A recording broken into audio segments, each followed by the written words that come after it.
I don't think television can handle that anymore. No, they can't, and that's why so many people are falling in love because they don't have these commercial breaks that break up the energy of everything, and we read a couple ads at the beginning, and then we're in for an hour and a half plus. I mean, it's just it's the show that I always wanted to exist back when I was starting at the Comedy Store. I wanted to. Everybody wants not necessarily a shortcut, but just a way to get respect from your peers. You know what I mean? Get up there, and it's only a minute of stand-up, and then you just roll with the punches during the interview part, and you find out about real people, and you get to meet the people and the difference between what they do as a stand-up comedian compared to who they really are. You know what I mean? Like, you're a veteran, so obviously you're the same during the interview part than you are with the stand-up, but sometimes you'll see the switch in these people, and you'll find out that the character that they thought was funny isn't as funny as their real selves and their real things. And I ask them questions, and they don't realize it sometimes, but they're kicking out better material during the interview part than they are during their stand-up part. And it's just, it's a super comedy show, man. We're watching comedians do comedy with comedians, and I got the band being hilarious. Jeremiah Watkins. Watkins is a one-man fucking machine. Yep. He really is. I got to take my hat off to him. Yeah, that guy cracks me up. Those young guys. He cracks me up like how Jim Carrey used to crack me up when I was a kid, and how...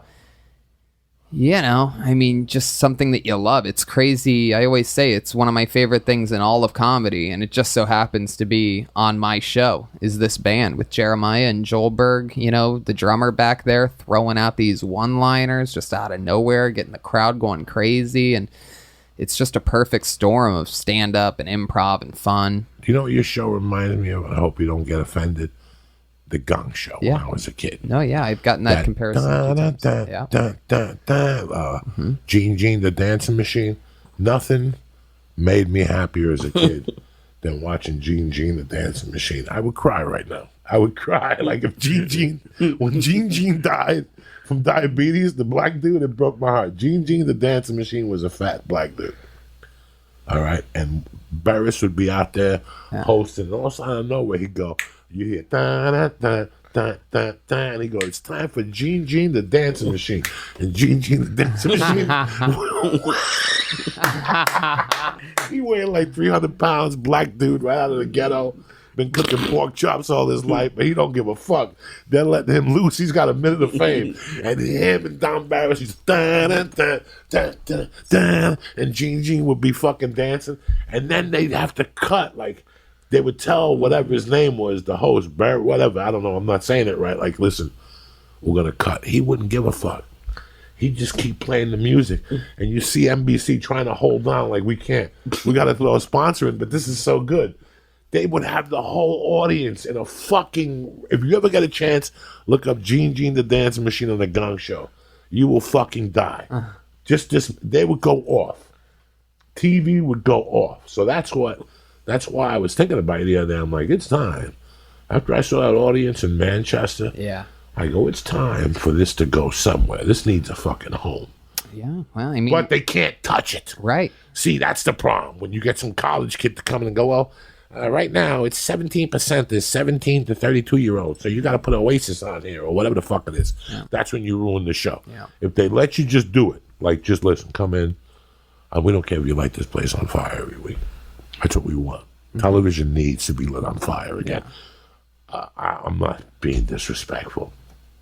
Late night is horrible. Oh, it's unbelievable. It's unbearable. Yeah. At late night television, and guys, I've tried, and I know you're critical of me for saying it is horrible. Yeah. I love the one guy, because I knew him when he was playing the guitar and at the Improv. Him and his manager were nice people. Jimmy Fallon. Yeah. I can watch it if it's a good guest, if it's Whitney, something like that. But it's not like, I don't know who, for years I've been sitting there going, who the fuck watches late night TV? Right. Who would stay up to watch Jimmy Kimmel? That's a sleeping pill. I mean, it used to be... I'd rather take a fucking Xanax. Yeah, it's crazy. The English guy, all of them. Yeah. I'd rather take a fucking Xanax. Yeah, it's unreal. Kimmel had us in the beginning, 13, 14, 15 years ago. he hit Ohio hard because we're like, what? The Man Show guy got wow, night. this Yeah, is that was cool. pretty This is like a amazing. corporate chance. He was like the underdog. And now you see how he just phones it in, sheds those tears, gets emotional on purpose. He's one of those guys that can make himself cry. I've told people for years that I would love, in part, to go on the road once a month and do this show 5 days a week. What scares me is the consistency. Late night TV is 4 fucking nights a week. 4 nights a week, I have to be funny to the American audience. That's very tough, guys. Yeah. Good luck.